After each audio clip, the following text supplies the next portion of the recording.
প্রিয় বেগম, লিখেছেন পুষ্পিতা পেমা।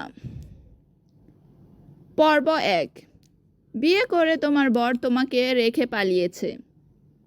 ভয়ে বিহ্বলিত মেয়েটা চোখের অশ্রু ভেতরে উদ্গীরণ করার চেষ্টা করে কম্পিত গলায় বলল, না সাহেব, উনি পালায়নি। আমার মনে হয় উনি বিপদে পড়েছে।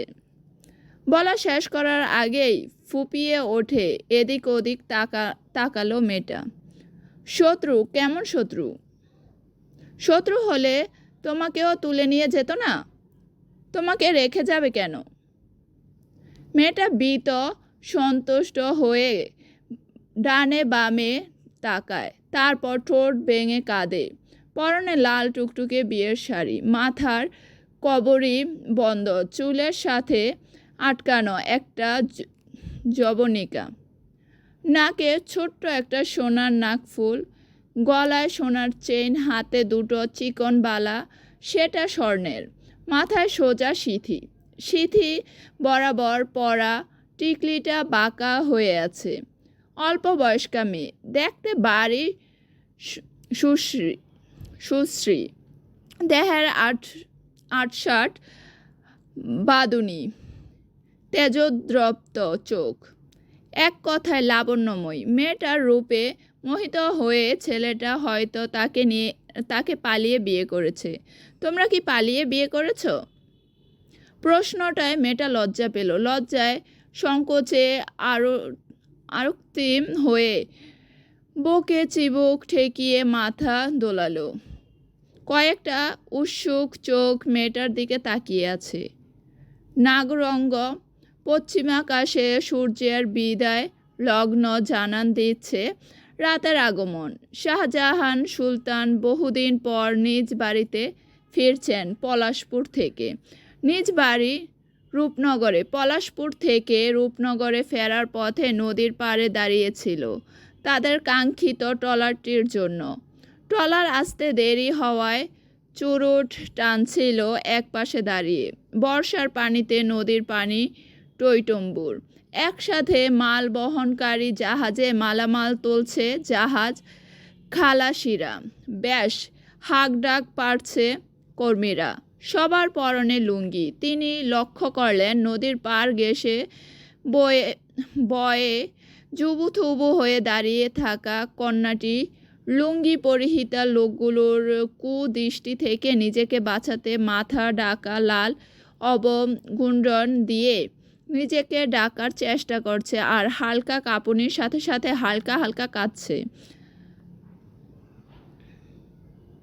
বড়ই মায়া হলো শাহজাহান সুলতানের।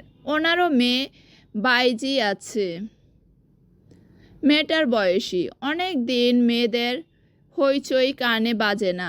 আজ আব্বাজানকে দেখে তারা কতই না খুশি হবে। তিনি এগিয়ে গিয়ে সস্নেহে মেয়েটির কাছে সমস্যার কারণ জানতে চাইলে মেয়েটির সব বৃত্তান্ত উল্লেখ করে নির্ভয়ে। যদিও মনের মধ্যে ডাকছিল, কিন্তু উপায় নেই। রাত নেমে গেলে সে বিপদে পড়বে তা নিশ্চিত। উনি তাকে ফেলে কোথায় চলে গেল? মানুষটার কোনো বিপদ আপদ হলো না তো? অজানা আশঙ্কায় মেয়েটার গলা শুকিয়ে এলো। তন্নদ মোটা গলায় কে যেন হাঁক পারল। বড়বাবু, ট্রলার আইয়া পড়ছে, তাড়াতাড়ি আহেন। শাহজাহান সাহেব ওনার লোকগুলোকে ডেকে ইশারা করলেন ওনার জিনিসপত্র মালামালগুলো ট্রলারে তোলার জন্য। লোকগুলো জিনিসপত্রগুলো নিয়ে যাওয়ার সময় মেয়েটির দিকে পলক তুলে সন্দিহান দৃষ্টিতে বার কয়েক তাকালো। তাদের চাহনি দেখে আরও বয়ে সিটিয়ে গেল মেয়েটি। চুরুটের গন্ধে দম বন্ধ হয়ে এলো মেয়েটির। শাহজাহান সাহেব দুয়া উড়িয়ে বললেন, রাত নামছে মেয়ে, কি করবে কিছু ভেবেছ? এখানে এভাবে কতক্ষণ দাঁড়িয়ে থাকবে? তোমার বর কি আসবে?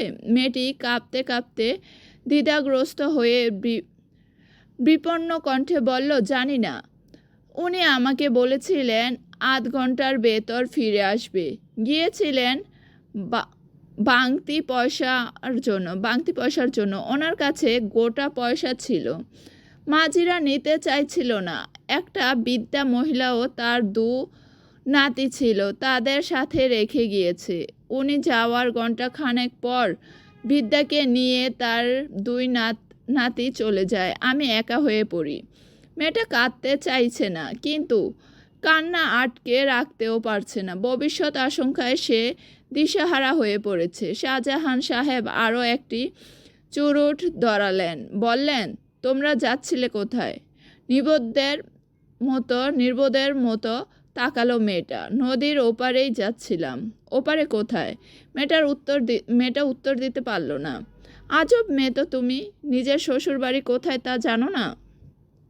ওনার তো বাড়িঘর নেই, ওনার দুকুলে কেউ নেই। বিয়ের পর অন্য একটা গ্রামে চলে যাব, শুধু এইটুকু বলছিলেন আমায়, যাতে আমার চাচা খোঁজ না পায়। তুমি তো আমাকে বিপাকে ফেলে দিলে মেয়ে।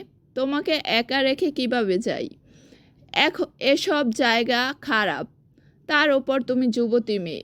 লোকজন তো তোমাকে চোখে গিলে খাবে। কথাটায় বোধ হয় মেয়েটা অপমানিত বোধ করল, কিন্তু তা বোধগম্য হলো না শাহজাহান সুলতানের। মেয়েটার পায়ে লাল ফিতার জুতো, পায়ের উগলি আলতায় রাঙানো। উনি মেয়েটাকে আপাদমস্তক দেখে বললেন, তোমার বাড়ির ঠিকানা বলবে? না না।